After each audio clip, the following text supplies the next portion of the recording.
Okay, I wanted to do a video today about running into a slump. If we've all been racing for a while, it seems like things are going good, then all of a sudden things just start sliding and we get into a slump. I got some things that I used to use to try to get us back out of that slump. So let's roll the intro and let's talk about getting into a slump. I've spent the last 30 plus years working on race cars, building race cars, and racing cars. And I'm here to help you better understand racing technology.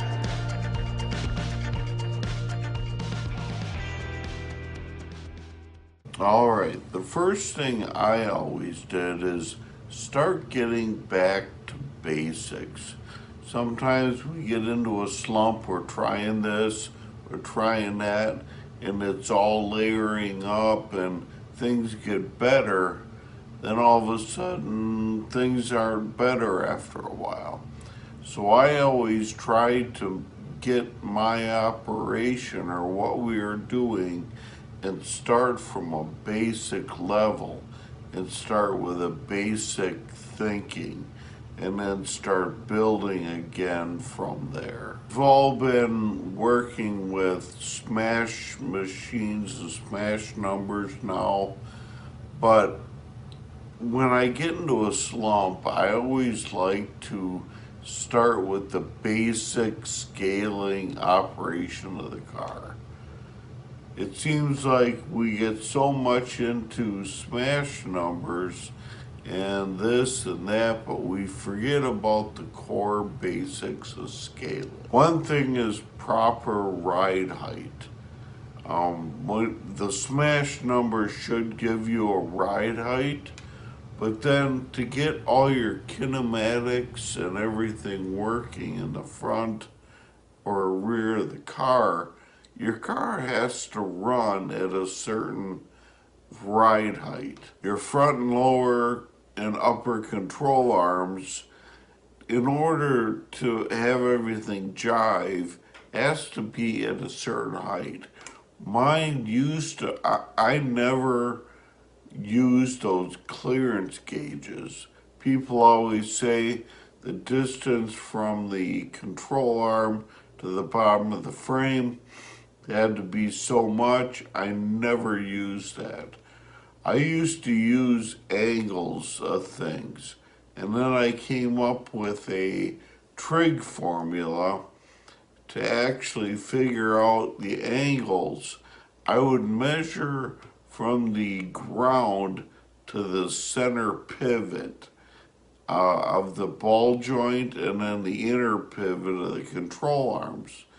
And I knew that my right front need to be 3/4 to 7/8 split, with the ball joint being higher. The left front always had to be 1/4 to 3/8, with the ball joint being lower. It actually, the car will look rocked up from left to right if you look at it. The control arm on the right front will go uphill to the spindle and then downhill to the spindle on the left front. But if your manufacturer still goes by those clearance gauges, maybe get back, put your car up on some scaling blocks, crawl underneath there with a tape measure, and kind of see if that stuff jives. And start going by angles. The angles and where those things are pointing are way more important, because you could have a clearance and be off because that is in from the spindle so far. You can be off at that clearance just a little bit, and that will throw your car way off. I have a story. I was helping a guy once with his car, and he followed all our stuff, and he got off into a slump. So I went to the house. went and we put his car up on some 12-inch risers and set it there, driver weight in the seat, and we were crawling around. And he had developed some clearance blocks according to what he thought we should be running with the angles. He measured his angles and made some clearance blocks, but the clearance blocks were just a little bit off. We actually raised his car up like it was crazy small, like a half an inch, and that car came back to life and he started going good again. So don't underestimate the power of actually putting your car up on your setup blocks. I recommend about a foot off the ground. And then getting underneath there to start measuring. Your right rear will probably have a zero hole on the lower control arm on the right rear. We always had one. We had one for 0, 3 degrees up, and 3 degrees down. But if you have that 0 point, you crawl underneath there, you should be able to measure from the floor to the center of it on the bird cage, and then from the floor into your center pivot. And that will be 2. A lot of times, the right rear will be the most accurate to measure a clearance gauge on. But sometimes when you get off, it's good to get back in there and just go through the car at a core level. Left and rear percentages make a big deal too. You know, you might somehow lead got shifted in your car. You know, maybe you went on vacation and gained a couple pounds. I don't know, but get your car back on the scales and make sure your left side and your rear is what they should be. Now, this also makes sense on weight transfer. You know, if your car just feels lazy getting onto the right side or lazy getting up on the right front, it may be that your left side gained a little weight. Your car went from 54.2 in the beginning of the year, and now you're at 54.8, 54.6, and you might want to get that back up on the 54.2 area, somewhere through there. Tail weight. Tail weight is good for traction coming off the corner, but the problem with tail weight is it takes time to get that weight to transfer onto the right front. If your tail's getting a little heavy, maybe you've been running a little more fuel lately, and that car ain't getting up on the right front as aggressively, maybe start backing off with your tail a little bit.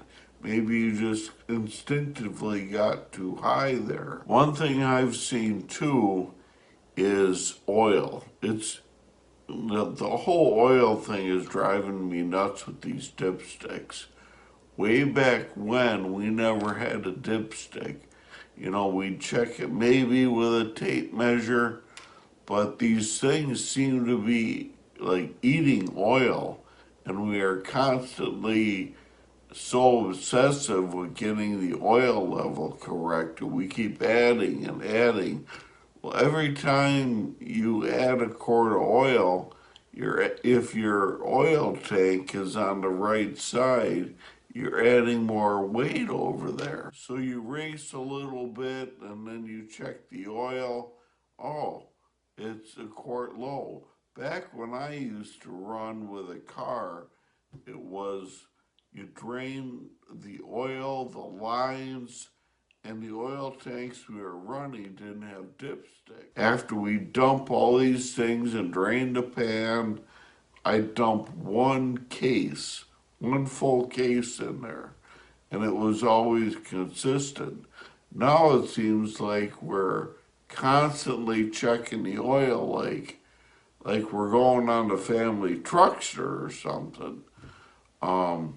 And he adds some, and oh, I'm a little low, and you add some more. Well, you're adding to that right side percentage, which may be throwing that car off a little bit. Go through and check all your bump stops.